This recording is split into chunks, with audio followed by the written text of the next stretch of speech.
Selamat pagi Bapak Ibu Saudara sekalian.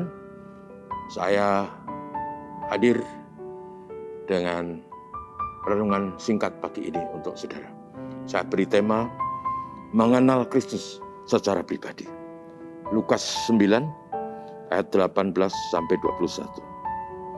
Pada suatu kali ketika Yesus berdoa seorang diri, datanglah murid-muridnya kepadanya. Lalu ia bertanya kepada mereka, kata orang banyak, siapakah aku ini? Jawab mereka, Yohanes Pembaptis. Ada yang mengatakan Elia. Ada pula yang mengatakan bahwa seorang dari nabi-nabi terdahulu yang sudah bangkit. Lalu Yesus bertanya kepada mereka, menurut kamu, siapakah aku ini? Jawab Petrus, Mesias dari Allah.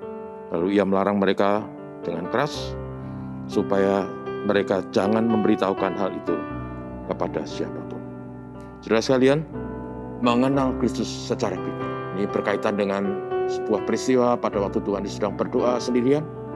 Lalu setelah itu muridnya datang kepadanya. Kemudian terjadilah percakapan seperti yang kita baca tadi.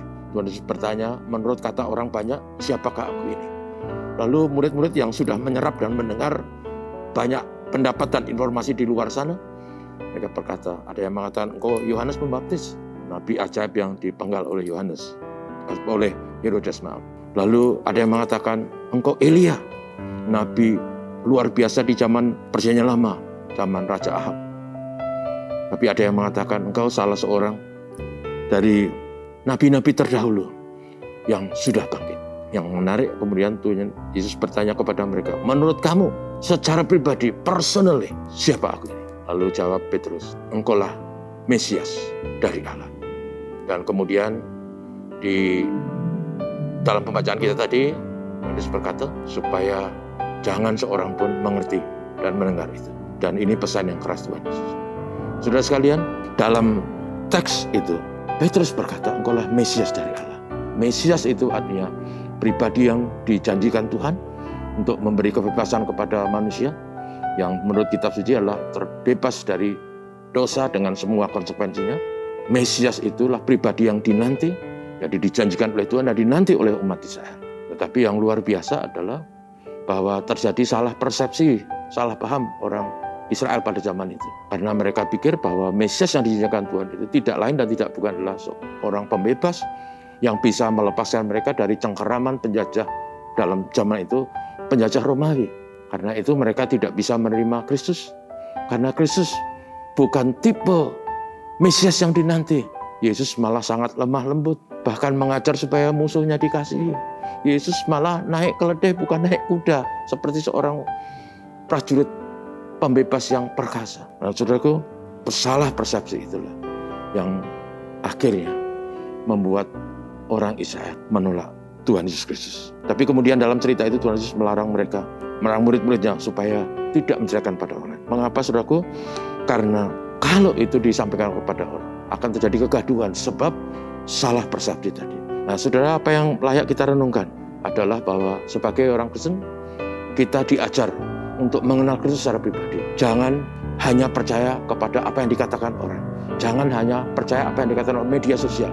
Jangan hanya percaya karena kita mendengar khotbah yang tentunya baik. Tetapi yang Tuhan inginkan adalah supaya masing-masing kita mengenal Kristus secara pribadi. Karena hanya yang mengenal Kristus secara pribadilah yang akan menjadi murid Kristus dan beroleh hidup yang kekal.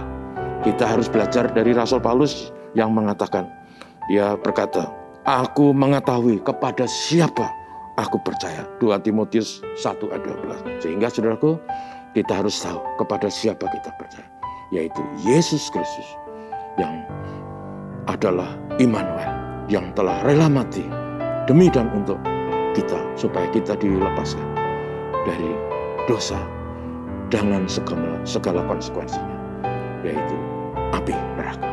Tuhan memberkati kita, semoga kita semua makin mengenal Tuhan, makin mengasihi dan mentaati. Mari kita berdoa. Terima kasih, kami diajar untuk mengenal Tuhan secara pribadi, bukan apa kata orang. Tuhan, tolonglah kami supaya kami sungguh-sungguh mencari wajah-Mu dan mengenal Engkau, dan supaya kami makin hari boleh hidup makin serupa dengan menjadi murid-murid Kristus yang serupa dengan Kristus. Dalam tutur kata, tingkah laku dan perbuatan. Tolong kami supaya kami menjadi orang Kristen yang penuh kasih.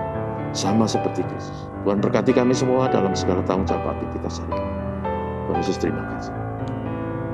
Haleluya. Amin. Khotbah di surga.